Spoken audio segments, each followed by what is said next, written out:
Hello again, and welcome to another Writerly Witterings.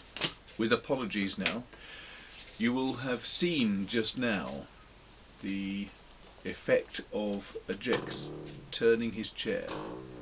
It is deeply unpleasant, so I'll keep still.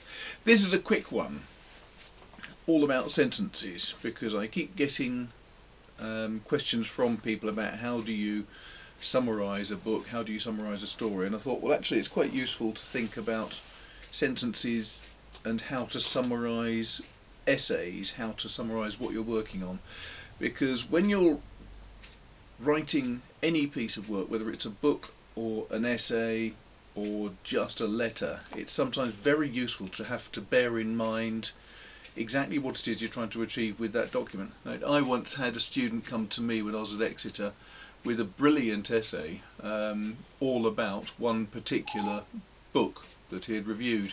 The only trouble was that the actual requirement was for him to compare and contrast two books. He'd completely forgotten the fact of the second book because he liked one of them so much.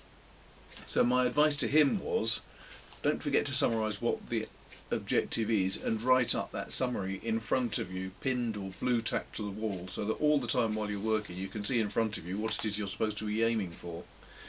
Sometimes it can just be a matter of putting down what the question is and leaving that there. Sometimes you're better off writing what it is you're actually hoping to achieve. And for that, what you want to do is just summarise, encapsulate the whole of the essay, the whole of the story, whatever it is you're trying to put down, in one sentence.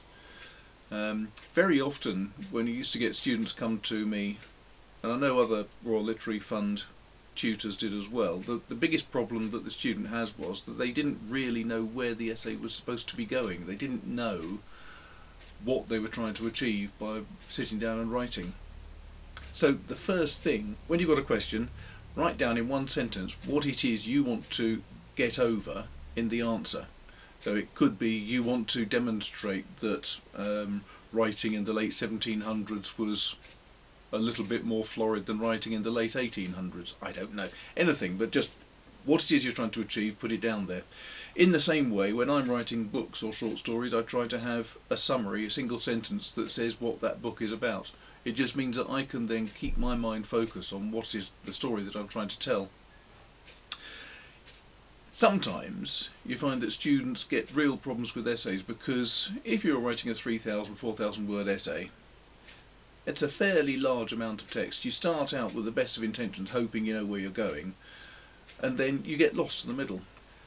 Very often the best way of resolving that is to break down the argument you're trying to provide. So you know what it is you're trying to achieve with the whole of the essay. Break down the different stages that you're going to go to achieve that. Now, this works as well for a 1,000 word essay as it does for a 100,000 word book.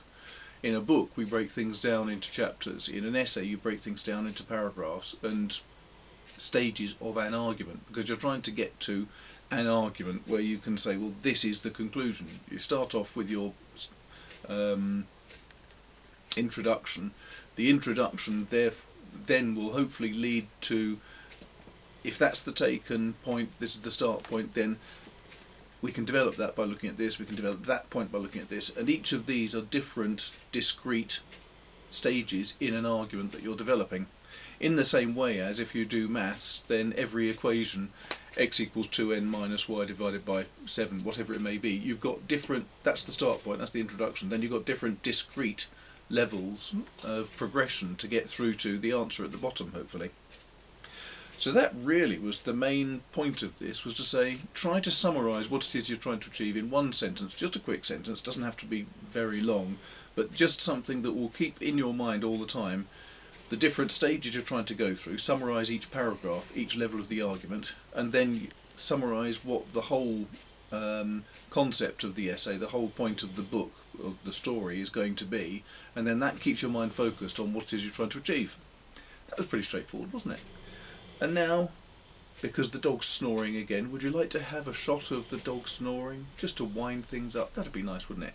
Don't forget, if you enjoyed this, if you think it's useful, do tell other people, share the Writerly Witterings sections with your friends, add any comments down in the bottom bit there, because there should be a box down there apparently, and subscribe and do all those nice things, and hopefully it's worthwhile, and I'll see you next time. Thanks a lot.